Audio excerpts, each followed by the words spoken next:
இன்னைக்கு தமிழர்களுடைய முதன்மை கடவுள் அழகு, ஞானம், வீரம் இவற்றினுடைய வடிவம் அப்படின்னு யாரை சொல்லுவாங்க? நம்ம முருகப்பெருமான் தான். இவரை கந்தன், கடம்பன், கார்த்திகேயன், சுப்பிரமணியா, வேலன், சண்முகன், குமரன் இப்படி பல திருநாமங்கள்ல பக்தர்களால் அன்போடு அழைக்கப்படுகிறார். தைப்பூசம், கந்த சஷ்டி, பங்குனி உத்திரம், திருக்கார்த்திகை இந்த மாதிரி முருகப்பெருமானுக்கு உரிய பல விழாக்கள் வருது. அந்த வகையில் வைகாசி மாதத்தில் வரக்கூடிய இந்த விழா தான் வைகாசி விசாகம்.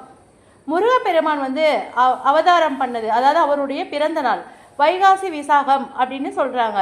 வைகாசி மாதத்தில் பௌர்ணமியும் விசாக நட்சத்திரமும் இணைந்து வரக்கூடிய ஒரு நாள் தான் வைகாசி விசாகம். தமிழ்நாடு மட்டும் இல்லை, இன்னைக்கு பல உலக நாடுகளில் இந்த விழா ரொம்ப சிறப்பாக கொண்டாடப்படுகிறது. இந்த நாளில் முருகப்பெருமானுடைய அருளை பெறதுக்கு நாம் இது ஒரு நல்ல சிறப்புமிக்க நாளாக எல்லாருமே நினைக்கிறாங்க.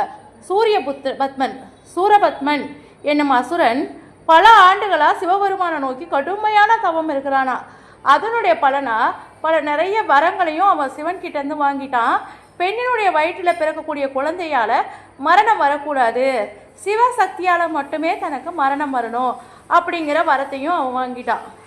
தான் பெற்ற இந்த வரத்தினுடைய வலிமையால் ஆணவம் கொண்ட சூரபத்மன் தேவர்கள், முனிவர்கள் என எல்லாரையுமே துன்புறுத்துறான். இந்திரனுடைய மகனான ஜெயந்தன் முதலான தேவர்களை சிறையில் அடைக்கிறான். இதனால் ரொம்ப வருத்தப்பட்ட தேவர்கள் சிவபெருமான் கிட்ட போய் முறையிடுறாங்க. சிவபெருமானும் அவங்களுடைய வேண்டுகோளை ஏற்றுக்கிட்டு தன்னுடைய நெற்றிக்கண்ணை திறக்கிறாரு. அதுலேருந்து 6 தீப்பொறி வருது.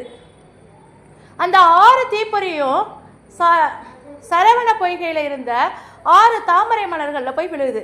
பின்பு அந்த 6 தீப்பொறிகளும் 6 குழந்தையாக மாறிடுது. இதனை அடுத்து சிவபெருமான் அந்த குழந்தைகளை வளர்க்கக்கூடிய பொறுப்பை கார்த்திகை பெண்கள் கிட்ட ஒப்படைக்கிறாரு. அவ்வாறு கார்த்திகை பெண்களால் வளர்க்கப்பட்ட 6 குழந்தைகளையோ பார்வதி தேவி தன்னுடைய சக்தியால் ஒன்றிணைத்து 6 முகம் 12 திருக்கரங்கள் கொண்ட ஒரே உருவமாக மாற்றிடுறாங்க.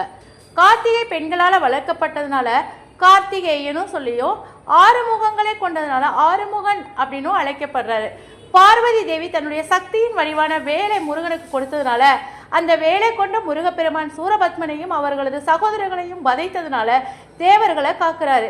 இவ்வாறு தீமையை அழித்து தர்மத்தை நிலைநாட்ட முருகப்பெருமான் அவதரித்த இந்த தினம்தான் வைகாசி விசாகம். வைகாசி விசாக தினத்தில் முருக பக்தர்கள் ஏராளமான பேர் விரதம் இருந்து வழிபடுறாங்க. அதிகாலையிலேயே நீராடி வீட்டில் சுத்தம் பண்ணி பூஜை செய்யும் இடத்தையே நல்லா சுத்தம் பண்ணிட்டு பிறகு முருகப்பெருமானுடைய படத்துக்கு சந்தனம், குங்குமம், பொட்டு, மலர்லாம் அலங்காரம் பண்ணி சக்கரை பொங்கல், இனிப்பு, அப்பம், தேன், பால், பழம், பாயாசம் போன்றவற்றை நைவேத்தியமாக படைக்கிறாங்க. பின்னர் தீபமேற்றி கந்த சஷ்டி கவசம், திருப்புகழ் போன்ற முருகப்பெருமானுக்குரிய பாடல்களை மனமுருக படிக்கிறாங்க. சிலர் முருகப்பெருமானுக்கு பால் குடம் எடுத்தும் பாலபிஷேகம் செய்தும் வழிபடுறாங்க. முருகப்பெருமானுடைய ஆலயங்களுக்கு யாத்திரையாக சென்று நேர்த்திக்கடன் செலுத்துறாங்க. முருகனுடைய அறுபடை வீடுகளான திருப்பரங்குன்றம், திருச்செந்தூர், பழனி, சுவாமிமலை, திருத்தணி, பழமுதிர்ச்சோலை இந்த மாதிரி தலங்கள் எல்லாம் வைகாசி விசாக விழா ரொம்ப சிறப்பாக நடக்கும். இந்த நாளில் முருகன் கோயிலில் மகா உற்சவமும் முருகப்பெருமான் வள்ளி தெய்வானை திருக்கல்யாணமும் நடக்கும். இந்த ஆண்டு வைகாசி விசாக வைகாசி மாதம் 16ஆம் தேதி, அதாவது 30/5/2026 சனிக்கிழமை கொண்டாடப்படுகிறது. அன்றைக்கு தினம் விரதமிருந்து வழிபடுறவங்களுக்கு முருகன் கேட்கிறத அள்ளி கொடுக்கிறாரு. குடும்ப ஒற்றுமை பலப்படும், மகிழ்ச்சி நிலவும், எதிர்மறை தாக்குதல்கள் நீங்கும், சகல நன்மைகளும் சேரும். உங்களுக்கு முருகப்பெருமானுடைய அருள் வேணும்னா ஓம் முருகான்னு சொல்லிட்டு நம்மளுடைய வீடியோவில் கமெண்ட் பண்ணுங்க.